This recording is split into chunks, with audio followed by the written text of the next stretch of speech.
آل سیدنا و مولانا محمد وبارک وسلم۔ اللہ سبحانہ و تعالیٰ کا بہت بڑا کرم اور احسان ہے کہ اس وقت ہر ہفتے کے دن ہم سب جمع ہوتے ہیں دین کی بات کی نسبت سے۔ اللہ آپ سب کے اس بیٹھنے کو، اس سننے کو اپنی بارگاہ عالیہ میں قبول فرمائے اور ہم سب کے ظاہر اور باطن کی اصلاح کا ذریعہ بنائے۔ اللہ پاک کی ذات کے احسانات ہم پر بے شمار ہیں۔ اگر کوئی شخص یہ چاہتا ہے کہ مجھ پر اللہ نے کتنے احسانات کیے ہیں، اللہ کی مجھ پر کتنی نعمتیں ہیں، تو وہ اللہ کی نعمتوں کی گنتی نہیں کر سکتا۔ کر سکتا؟ نہیں کر سکتا۔ اللہ کی نعمتوں کا کوئی شمار نہیں۔ اسی لیے خود قرآن کریم میں اللہ پاک کیا فرماتے ہیں؟ وَإِن تَعُدُّوا نِعْمَةَ اللَّهِ لَا تُحْصُوهَا وَإِن تَعُدُّوا نِعْمَةَ اللَّهِ لَا تُحْصُوهَا، اگر تم اللہ کی نعمتوں کی گنتی کرنا چاہو، اس کو شمار کرنا چاہو، لا تحصوها، تو تم اس کو شمار نہیں کر سکتے۔ بعض دفعہ ہم سمجھتے ہیں کہ شاید یہ اللہ کی ایک نعمت ہے، لیکن ایک نعمت کے اندر پھر کئی نعمتیں چھپی ہوئی ہوتی۔ بات سمجھ گئے؟ اب جیسے مثال کے طور پہ آپ حضرات یہاں پر بیٹھے ہیں، بات سن رہے ہیں نا، بیان سن رہے ہیں۔ اب دین کی بات سننا، اس کی توفیق کا مل جانا، یہ نعمت ہے۔ یہ کیا ہے؟ یہ ایک نعمت ہے۔ لیکن ہم سمجھتے ہیں کہ یہ ایک نعمت ہے کہ میں آ کے استاذ کی بات سن رہا ہوں 15 منٹ کے لیے، لیکن اگر آپ اس سے ہٹ کر دیکھیں تو اس نعمت سے ہٹ کر نعمتیں بہت زیادہ ہیں۔ اگر آپ کے کان کمزور ہوتے اور اس کان میں آواز نہ جاتی تو بیان کا فائدہ تھا؟ نہیں تھا نا۔ معلوم ہوا کہ بیٹھنا الگ نعمت ہے، پھر کانوں سے سن لینا الگ نعمت ہے۔ ایسا ہی ہے؟ اچھا، پھر کانوں میں آواز جا رہی ہے لیکن خدا نخواستہ دماغ صحیح نہیں ہوتا، دماغ کمزور ہوتا، تو آواز تو اندر جا رہی ہے لیکن سمجھ کچھ بھی نہیں آ رہا کہ بھئی کیا بولا جا رہا ہے، تو کوئی فائدہ تھا؟ پھر بھی کوئی فائدہ نہیں تھا۔ سمجھ میں آ گئی؟ اسی طریقے سے اگر چلے آواز کان میں جا رہی تھی، دماغ میں سمجھ بھی آ رہی تھی، لیکن بیان کے دوران نیند بہت زیادہ آ رہی ہے۔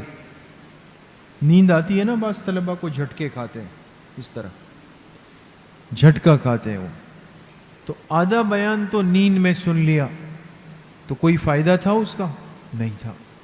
تو آپ کا جاگ کر، بیدار رہ کر، تسلی سے کانوں سے بیان سن لینا، دیکھیں ایک نعمت میں کتنی ساری نعمتیں ہے یا نہیں؟ اتنی ساری نعمتیں۔ تو جس ذات نے یہ نعمتیں ہمیں دی ہے وہ اللہ کی ذات ہے۔ وہ کس کی ذات ہے؟ وہ اللہ کی ذات ہے۔ تو ان نعمتوں کا کم سے کم حق یہ ہے کہ ہم دن میں تھوڑا سا وقت نکال کر اللہ کا ذکر کریں، اللہ کا ذکر کریں۔ اللہ کا ذکر یعنی اللہ کو یاد کرنا۔ آپ نے دیکھا ہوگا آپ کے والدین، آپ کے اساتذہ، آپ کے بڑے، ان کے ہاتھوں میں تسبیح ہوتی۔ آپ میں سے کسی کے پاس تسبیح ہے ابھی؟ کسی کی جیب میں تسبیح ہے؟ نہیں ہے؟ کسی کے پاس گھر میں تسبیح ہے؟ گھر میں ہے نا؟ تو تسبیح میں کتنے دانے ہوتے ہیں؟ 100 دانے، 100 دانوں والی تسبیح۔ اب یہ تسبیح کیوں رکھتے ہیں؟ ایک ایک دانہ اسے نیچے جا رہا ہوتا ہے، تو اس تسبیح کے دانوں پر ہم کس کا ذکر کرتے ہیں؟ اللہ کا ذکر کرتے ہیں۔ کیوں؟ اس لیے کہ جتنی نعمتیں آج میرے پاس ہے، آپ کے پاس ہے، پوری دنیا کے پاس ہے، وہ ساری نعمتیں دینے والی ذات کس کی ہے؟ اللہ کی ذات۔ تو اللہ کی نعمتیں ہیں تو ذکر بھی اللہ کا ہو۔ سمجھ میں آ گئی؟ تو آپ طالب علم ہیں، قرآن پڑھ رہے ہیں، ناظرہ پڑھ رہے ہیں، حفظ کر رہے ہیں، قاعدہ پڑھ رہے ہیں، مسنون دعائیں نماز یاد کر رہے ہیں. اسی طریقے سے میرے عزیز طلبہ میں آپ حضرات کو نصیحت کر رہا ہوں آج کہ آج کے وقت سے، آج کے دن سے، اسی عمر سے ایک عادت ڈال دیں اللہ کے ذکر کی. ٹھیک ہے؟ تھوڑا تھوڑا اللہ پاک کا ذکر کیا کریں. کریں گے؟ کریں گے؟ اللہ کا ذکر کریں. اگر تسبیح آپ کو مل جائے تو بہت اچھا ہے، ورنہ انسان کے ہاتھ اللہ نے ایسے بنائے ہیں کہ اس میں بھی تسبیح ہوتی ہے نا. نماز کے بعد کیا پڑھتے ہیں بیٹھ کے؟ سبحان اللہ، سبحان 33 مرتبہ سبحان اللہ، پھر 33 مرتبہ الحمدللہ، پھر 34 مرتبہ اللہ اکبر پڑھتے ہیں نا نماز کے بعد. ہر فرض نماز کے بعد آپ میں سے ہر طالب علم اس کی عادت اور ترتیب بنائیں. اس کو کیا کہتے ہیں؟ تسبیحات فاطمی. تسبیحات فاطمی کیوں کہتے ہیں؟ کسی کو پتہ ہے؟ اس لیے کہتے ہیں کہ جناب نبی کریم صلی اللہ علیہ وسلم نے اپنی لاڈلی صاحبزادی اور بیٹی حضرت فاطمہ رضی اللہ عنہا کو یہ تسبیح سکھائی تھی. آپ علیہ السلام نے اپنی بیٹی حضرت فاطمہ رضی اللہ عنہا کو یہ تسبیح سکھائی تھی. انہوں نے آپ علیہ السلام سے عرض کیا کہ میں کام کر کے تھک جاتی ہوں، گھر کے کام کر کے تھک جاتی ہوں. گھر کی مستورات کام کرتی ہے نا، آپ کی والدہ سارا دن آپ کی خدمت میں لگی ہوئی ہے، گھر کے کام کر رہی ہے. ہم تو تیار دسترخوان پہ بیٹھتے ہیں اٹھتے ہیں، بیٹھتے ہیں اٹھتے ہیں، اسی طرح کرتے ہیں نا. کوئی برتن تو ہم میں سے نہیں دھوتا. ہم میں سے کوئی جا کے ہانڈی میں چمچ گھماتا ہے آپ میں سے؟ نہیں نا. ہر چیز تیار ملتی ہے. پھر آپ کو منت کرنی پڑتی ہے، بھئی آ جاؤ بیٹھ جاؤ، آ جاؤ بیٹھ جاؤ، آ جاؤ بیٹھ جاؤ. اس میں ہم 100 قسم کے نخرے کرتے ہیں کہ یہ سبزی نہیں کھانی، دال نہیں کھانی، ہے نا، باتیں کرتے ہیں. تو کتنی بڑی قربانی ہے ہماری گھروں کی مستورات کی، والدہ کی. ہمارے لیے ہر چیز تیار ہے. تو سب کچھ کر کے رات کو تھک جاتا ہے انسان. تو حضرت فاطمہ رضی اللہ عنہا نے عرض کی کہ میں تھک جاتی ہوں اور چکی نہیں تھی گھر میں آٹا پیسنے والی، تو ہاتھ سے آٹا پیسنا پڑتا ہے، پھر سارے کام ہے. تو اگر مجھے کوئی خادمہ مل جائے، کیا مل جائے؟ خادمہ جانتے ہیں نا، کام کرنے والی، جو میرے ساتھ ہیلپ کر لے، مدد کر لے، تو مجھے سہولت ہو جائے گی. تو آپ علیہ السلام نے فرمایا کہ بیٹی میں تمہیں اس سے بڑھ کر اچھی چیز نہ بتاؤں؟ اچھی چیز؟ انہوں نے فرمایا ضرور بتائیں. تو آپ علیہ السلام نے فرمایا تم جب بھی فرض نماز کا سلام پھیر دو، اس کے بعد یہ تسبیح پڑھ لیا کرو، 33 مرتبہ سبحان اللہ، 33 مرتبہ الحمدللہ، 34 مرتبہ اللہ اکبر. تو یہ کتنے ہو گئے سب ملا کے؟ 100. 33 جانتے ہیں نا، 30 اور 3 33.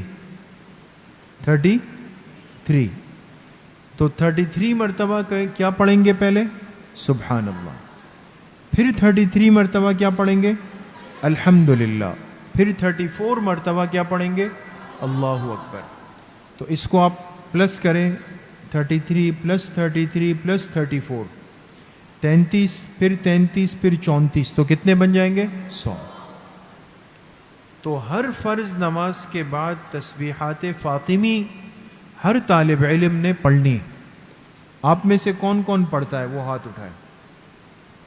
ماشاءاللہ، سیدھا ہاتھ اٹھایا کریں ماشاءاللہ. تو سب پڑھیں گے انشاءاللہ. روز پڑھنی ہے، ہر نماز کے بعد پڑھنی ہے. میں اگلے ہفتے انشاءاللہ جب آؤں گا تو آپ سے کھڑا کر کے پوچھوں گا کہ کس نے تسبیحات فاطمیہ کی پابندی کی. کریں گے نا انشاءاللہ؟ آج سے کریں گے، ٹھیک ہے؟ ایک بات.